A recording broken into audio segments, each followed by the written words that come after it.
If you look at what is happening in Washington right now, it does not look like business as usual. It looks like a mutiny. For the first time in his presidency, Donald Trump didn't just hit a wall, he hit a revolt. It happened less than 3 hours ago. The gavel came down in the Senate, and the sound echoed all the way to the White House. The vote wasn't even close. The United States Congress just stepped in to stop the President of the United States from launching an economic war on Canada. Trump tried to corner his northern neighbor. He tried to use the ultimate weapon, a 25% universal tariff on everything crossing the border. He thought he had the leverage. He thought Canada would fold. But Mark Carney didn't blink. He didn't scream. He didn't rage tweet. He just quietly dismantled Trump's entire strategy from the inside out. And now the consequences are spreading. The White House is in chaos. Markets are swinging wildly. And for the first time, people are asking a question that used to be unthinkable. Is Donald Trump losing his grip on his own party? In the next 40 minutes, I am going to show you exactly what changed today. I'm going to show you the secret leverage Carney used, the Republicans who turned on Trump, and why even if you live thousands of miles from the border, this vote just saved your wallet. Buckle up. You are watching history shift in real time. Let's get straight to the news. You need to understand the magnitude of what just happened on Capitol Hill. At 20 p.m. Eastern Time, the U.S. Senate passed a bipartisan resolution. It's a legislative maneuver that effectively strips the president of his authority to impose national security tariffs on Canada without congressional approval. This is huge. This is the nuclear option of trade law. For years, Trump has used Section 232, that's the National Security Clause, to do whatever he wants with trade. He wakes up, he decides he doesn't like a country, and he slaps a tax on them. He doesn't ask Congress. He doesn't ask his advisors. He just does it. He tried to do it to Canada last week. He demanded immediate concessions on the border, on dairy, on energy. When Ottawa said no, Trump announced the tariffs, 25% on everything: oil, cars, lumber, food. It was supposed to go into effect on Monday, but today Congress pulled the emergency brake. A veto-proof majority. That means Republicans and Democrats voting together passed legislation explicitly shielding Canada from these measures. Think about that. Republicans, who usually back Trump on everything, just walked onto the Senate floor and voted with Democrats to protect Canada. Why? Because Mark Carney made them do it. Not by force, but by reality. Reports are coming in that for the last 72 hours, the Canadian Prime Minister's office has been on the phone with every major governor and senator in the United States. They didn't threaten. They just showed the math. They showed what happens to the economy in Ohio, in Michigan, in Pennsylvania if that border closes. And the American politicians panicked. They realized Trump was about to drive the economy off a cliff, so they took the keys away. Trump is furious. His press secretary just called the vote treason, but the law is clear. The tariffs are dead. And for the first time, Canada didn't just survive a Trump attack. They reversed it. You might be thinking, is this really that big of a deal? Politicians vote on things all the time. You need to see the receipts. You need to see the proof that this is a fundamental break in how the world works. Look at receipt number 1, the vote count. The final tally was 74 to 26. In this political climate, you can't get 74 senators to agree on what day of the week it is, but 74 of them agreed that Trump's trade war was a suicide mission. 25 Republicans broke ranks. These aren't the usual never-Trumpers. We are talking about senators from deep red states, senators who need Trump's endorsement to survive. They looked at the polling in their home states. They looked at the price of gas, and they decided that angering Trump was safer than bankrupting their own voters. One GOP senator from the Midwest was overheard leaving the chamber saying, "I can't sell a depression to my constituents just to make a point." That is the sound of fear. Not fear of Trump. Fear of reality. Now look at receipt number 2, the red state letter. This was leaked just hours before the vote. It's a letter sent to the Senate Majority Leader signed by the CEOs of 3 major American auto manufacturers and 5 major energy companies. The language in this letter is terrifying. They didn't use corporate speak. They were blunt. They warned that if the Canada tariffs went through on Monday, assembly lines in Michigan and Tennessee would shut down within 48 hours. They warned that gas prices in the Midwest would jump by 40 cents a gallon overnight. They explicitly stated, "This is not a negotiation tactic. This is a supply chain collapse." Carney knew this letter was coming. In fact, sources say his team helped provide the data that went into it. He knew that the American business class was at its breaking point. He knew that Trump's bluster works on cable news, but it doesn't work on a spreadsheet. Receipt number 3, the war room photo.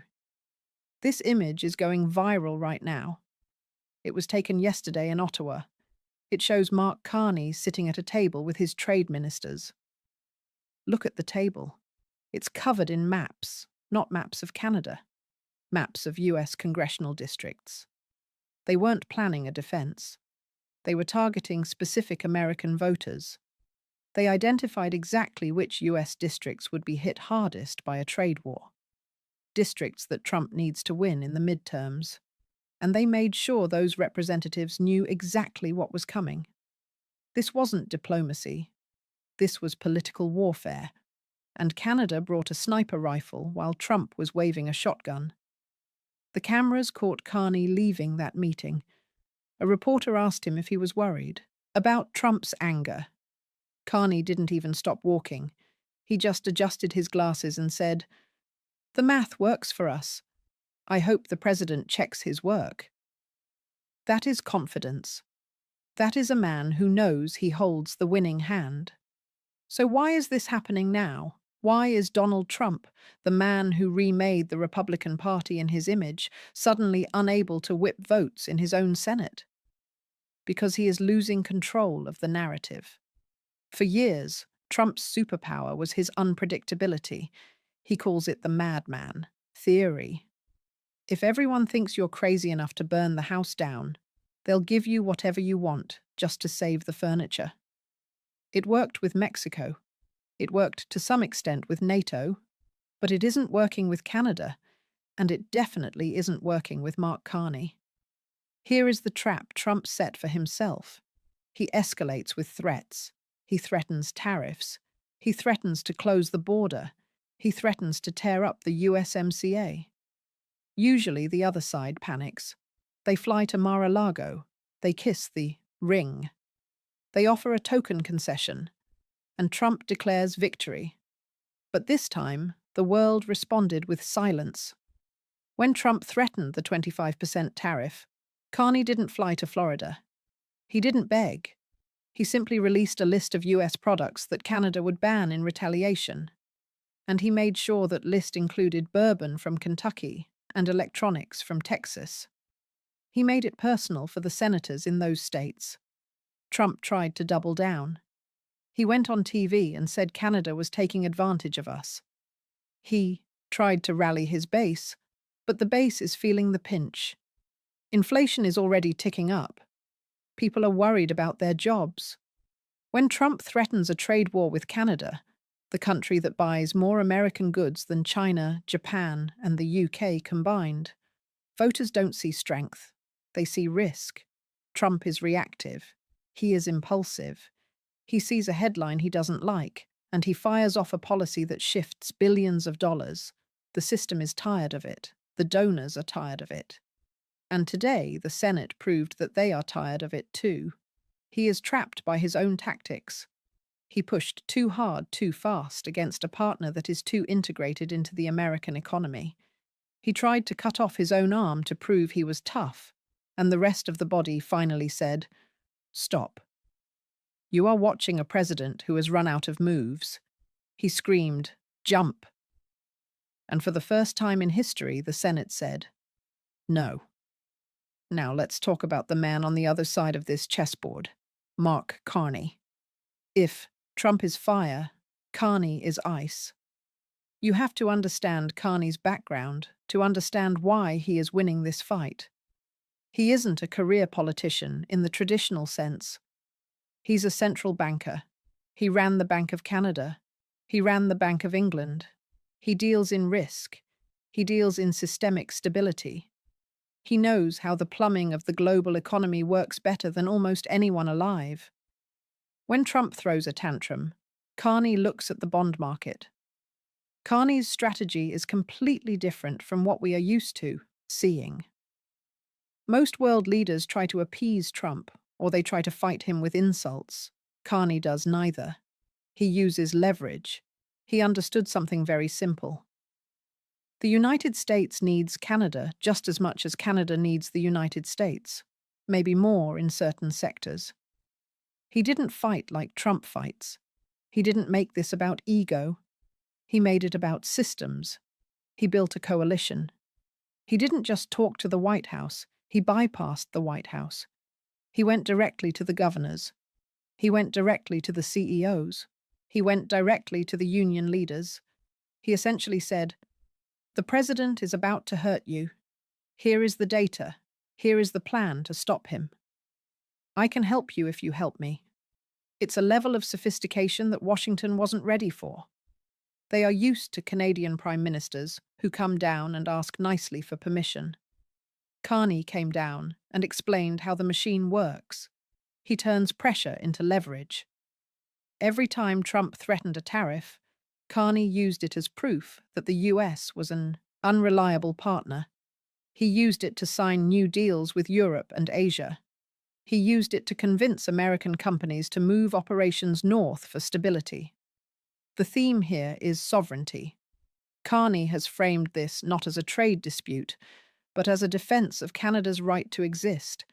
And that resonates. Even Americans respect someone who stands their ground. He is playing the long game. Trump is looking at the next news cycle. Carney is looking at the next decade. And today, the long game won. So let's zoom out. What does this actually mean for you? You might be watching this in Ohio or Texas or California, or maybe you're watching from Toronto or Vancouver. This vote today saved your money. Plain and simple. If those tariffs had gone into effect on Monday, the price of everything would have gone up. Lumber for building houses up 20%, gas at the pump up, groceries up. Canada is the largest supplier of energy to the United States. You mess with that flow, and you pay for it at the pump.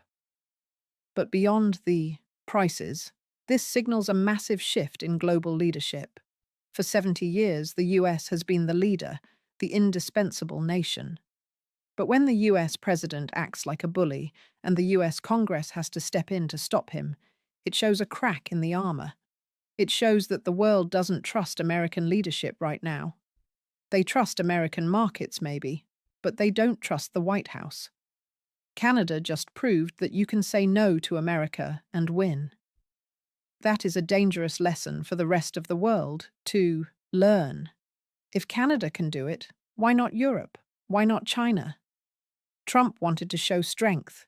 Instead, he exposed a weakness. He showed that his power is not absolute. This is a realignment. We are moving into a world where the US is still big, but it's not the only voice in the room. And Mark Carney just grabbed the microphone. It touches your life because it means uncertainty. It means the old rules, where the US sets the price and everyone else pays it, are gone. Now it's a negotiation, and Canada just proved it's a very tough negotiator. We are in uncharted territory. What happens tomorrow? This is the part where leaders usually calm it down. They hold a joint press conference. They shake hands. They say democracy worked, but Trump doesn't do calm, and he doesn't do defeat. We are looking at three scenarios for the next few days. Scenario A, the retaliation. This is the most likely. Trump can't use tariffs anymore. Congress took that toy away, so he will use other tools. He could order extreme vetting at the border. He could slow down trucks for safety inspections. He could ground flights. He can still make life miserable for cross-border trade without technically violating the Senate's vote. Expect delays at the border starting probably tomorrow morning. Scenario B, the legal war. Trump could try to sue Congress. He could sign an executive order claiming emergency powers that supersede the Senate vote. It would go to the Supreme Court. It would drag on for months. It would create total uncertainty for businesses. Markets would hate this. Scenario C, the pivot. This is the least likely, but the smartest move. Trump could pretend he never wanted the tariffs in the first place. He could claim he made the deal. He could say, "I got Canada to agree to great things, so we don't need the tariffs." It's a lie, but it saves face. But looking at his social media feed right now, he isn't pivoting. He is doubling down. He is attacking the senators who voted against him. He is calling for primaries. He is threatening to defund projects in their states. He is wounded, and a wounded political animal is dangerous. Carney knows this. That's why the Canadian military is still on high alert. That's why the trade war rooms in Ottawa aren't celebrating yet. They know the first wave is over, but the storm is still spinning. You need to be prepared for more volatility. This wasn't the end of the conflict. This was just the end of the beginning. The world changed today. It didn't change with a bang or an explosion. It changed with a vote. Congress drew a line in the sand. They chose economic stability over political loyalty. And Mark Carney proved that you don't need to be the biggest superpower to win a fight. You just need to be the smartest. Trump is down, but he is never out. The next few weeks are going to be a test of the American system like we have never seen before. I want to hear from you. Do you think Congress made the right call protecting the economy, or did they betray the president? And do you think Carney is protecting Canada, or is he daring Trump to do something even more drastic? Drop your take in the comments below. This conversation is just getting started. And if you want to know what happens when the border slows down tomorrow, hit that subscribe button because the headlines are too slow to keep up with this. You need to be here.